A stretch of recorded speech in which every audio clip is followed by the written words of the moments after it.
نہیں دیکھ سکتا۔ جب انسان کی موت آتی ہے تو اس وقت فرشتے جو ہے وہ دکھائی دیتے ہیں، جنتی کو جنت کے فرشتے دکھائی دیتے ہیں، اور جو ہوتے ہیں جہنمی لوگ ہوتے ہیں ان کو ویسے ہی ڈراؤنی شکل میں خوفناک طریقے سے فرشتے دکھائی دیتے ہیں۔ تو موت کے وقت فرشتے دکھائی دیتے ہیں۔ موت کے تو فرشتے مومنوں کو جنت کی بشارت دیں گے اور کافروں پر لوہے کے گرز مار کر ان کی روحوں اور ان کی جسموں سے نکالیں گے۔ اس کے بعد اللہ نے فرمایا کہ وہ کہیں گے ہجرم محجورا۔ یہ لفظ سمجھنے والا ہے کہ اس کی بھی دو تفسیریں کی گئی ہیں۔ یا تو فرشتے کافروں کی روحوں کو ان کے جسموں سے نکالتے وقت ان سے کہیں گے ہجرم محجورا، یا اس وقت کافر حسرت اور یاس سے کہیں گے ہجرم محجورا۔ میری پیاری بہنوں، جو ہجر کا معنی ہوتا ہے، اس کا معنی ہوتا ہے منع کرنا، روک دینا۔ جس طرح سے جج ہے کسی پر بھی اس کے بے وقوفی اور کم عمری کی وجہ سے کسی بات پر کسی بھی چیز پر پابندی لگا دیتا ہے اور اس کو اس کے مال میں تصرف کرنے سے روک دیتا ہے، تو کہا جاتا ہے ہجر القاضی علی فلاں، یعنی قاضی نے فلاں شخص کو تصرف کرنے سے روک دیا۔ اسی مفہوم میں خانہ کعبہ کے حصے حتیم کو بھی ہجر کہا جاتا ہے، جس کو قریش مکہ نے وسائل کی کمی کی وجہ سے خانہ کعبہ میں شامل نہیں کیا تھا۔ اسی وجہ سے حتیم کے اندر سے طواف کرنا منع ہے، اس پر ہجر اور پابندی ہے۔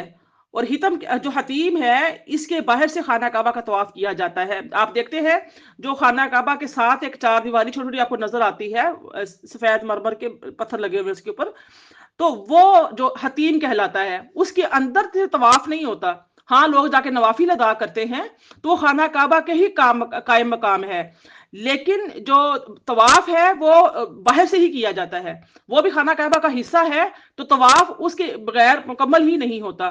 تو لہٰذا جو حتیم ہے اس کو بھی ہجر کہا جاتا ہے۔ اور اس کے بعد عقل جو ہے وہ بھی انسانوں کو ان کاموں سے روکتی ہے جو اس کے حصے میں نقصان دہ ہوتے ہیں۔ اللہ پاک نے انسان کو عقل دی ہے، شعور دیا ہے، تو جو بھی کام برا ہوتا ہے اس کے حق میں، تو عقل جو ہے اس کو تسلیم نہیں کرتی، برے کام کو روکتی ہے، منع کرتی ہے۔ اس لیے عقل کو بھی ہجر کہا جاتا ہے۔ اگر یہ قول فرشتوں کا ہو تو اس کا معنی یہ ہوگا کہ تمہارے لیے وہ چیزیں ممنوع ہیں اور حرام ہیں، اور تم ان چیزوں سے محروم ہو جن کی بشارت مومنوں کو دی جاتی ہے۔ اور اگر یہ قول کافروں کے لیے ہے تو اس کا معنی یہ ہے کہ جب کافر موت کے وقت فرشتوں کو گرز مارتے ہوئے دیکھیں گے تو کہیں گے کاش ہمارے اور فرشتوں کے درمیان کوئی رکاوٹ اور حجاب ہوتا اور ہم فرشتوں کو نہ دیکھ سکتے۔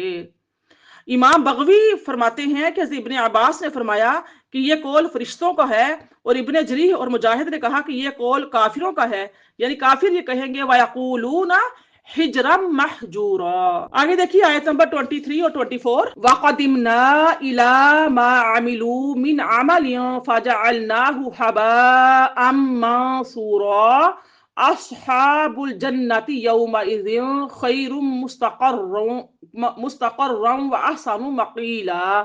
اور پھر ہم ان اعمال کی طرف متوجہ ہوں گے جو بزعم خواہش انہوں نے زندگی میں کیے تھے، تو ہم انہیں بکھرا ہوا غبار بنا دیں گے۔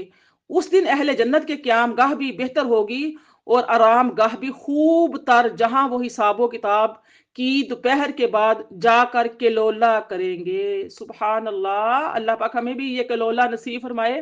اللہ پاک ہمارا بھی شمار جنتیوں میں، نیک لوگوں میں، متقیوں میں، صالحین میں کرے، آمین۔ میری پیاری بہنوں، یہ آیت نمبر 23 اور 24 تھی۔ آپ دیکھ لیجئے کہ جو اس حباء منصورا کا جو ہم نے لفظ پڑھا ہے، اس کے بارے میں ظاہری فرماتے ہیں کہ سورج کی شعاعیں جو کھڑکی یا روشن دان سے کمرے میں داخل ہوتی ہیں، وہ شعاعیں غبار کے منتشر ذرات کے مشابہ ہوتی ہیں، تو ان کو الحبا کہتے ہیں، الحبا ہا سے، ٹھیک ہے۔ اور منصورہ کا معنی ہوتا ہے بکھری ہوئی اور منتشر چیز۔ اور اس آیت کا یہ معنی ہے کہ کفار نے اپنے زام میں جو نیک اعمال کیے تھے وہ آخرت میں ریزہ ریزہ کر کے ضائع کر دیے جائیں گے اور فضا میں بکھرے ہوئے سورج کی شعاعوں کے باریک ذرات کی طرح ہو جائیں گے، کیونکہ ایمان کے بغیر کوئی صالح عمل مقبول نہیں ہوتا۔ کبھی آپ نے کھڑکی سے یا روشن دان سے دیکھا ہو، جب سورج کی کرنیں بہت تیزی کے ساتھ، یعنی کہ وہ کاٹتی ہوئی ہر چیز کو کمرے میں داخل ہو رہی ہوتی ہیں، تو آپ اس روشنی کو دیکھیں گے تو وہاں پہ آپ چھوٹے چھوٹے روئیں سے باریک سے اٹھتے ہوئے ذرات سے نظر آئیں گے، بالکل باریک باریک سے شعاعوں میں سے کچھ چیزیں نظر آتی ہیں۔ تو یہ یعنی کہ اس طریقے سے ان کے اعمالوں کو ضائع کر دیا جائے گا۔ تو حباء منصورہ کی تفسیر میں ایک قول یہ ہے جس کو ہم نے الزہری کے حوالے سے نقل کیا، یعنی روشن دان سے داخل ہونے والی شعاؤں میں غبار کی مانند باریک ذرات۔ دہاق اس کے بارے میں کہتے ہیں کہ اس کا معنی ہے گرد و غبار۔ تو قتادہ کہتے ہیں آندیاں جو درخت کے پتے اور کوڑا کرکٹ اڑاتی ہیں۔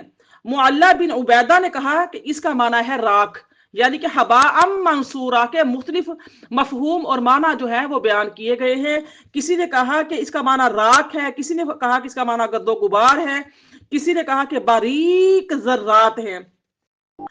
اب دیکھیے یہ جو حدیث مبارکہ ہے میں سنانے جا رہی ہوں آپ کو، یہ ہمارے لیے بہت قابل غور ہے کہ حضرت ابو حذیفہ رضی اللہ تعالیٰ کے آزاد کردہ غلام سالم نے کہا کہ رسول اللہ صلی اللہ علیہ وسلم نے فرمایا قیامت کے دن کچھ لوگ آئیں گے جن کے پاس تہامہ کی پہاڑوں جتنی نیکیاں ہوں گی، حتیٰ کہ جب ان کو لایا جائے گا تو اللہ تعالیٰ ان کی نیکیوں کو حباء منصورا کر دے گا، استغفر اللہ، پھر ان کو دوزخ میں ڈال دے گا۔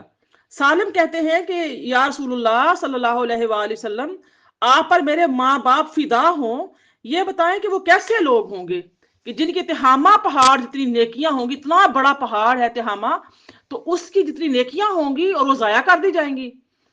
تو آپ صلی اللہ علیہ وسلم نے فرمایا کہ وہ لوگ نماز پڑھتے ہوں گے، روزے رکھتے ہوں گے، نیند سے بیدار ہو کر رات کو قیام کرتے ہوں گے، لیکن جب ان کے اوپر کوئی حرام چیز پیش کی جائے گی تو اس پر اچھل پڑیں گے، یعنی کہ مطلب گرم جوشی سے اس کو قبول کریں گے، تو اللہ تعالیٰ ان کے ان نیک اعمال کو ضائع فرما دے گا۔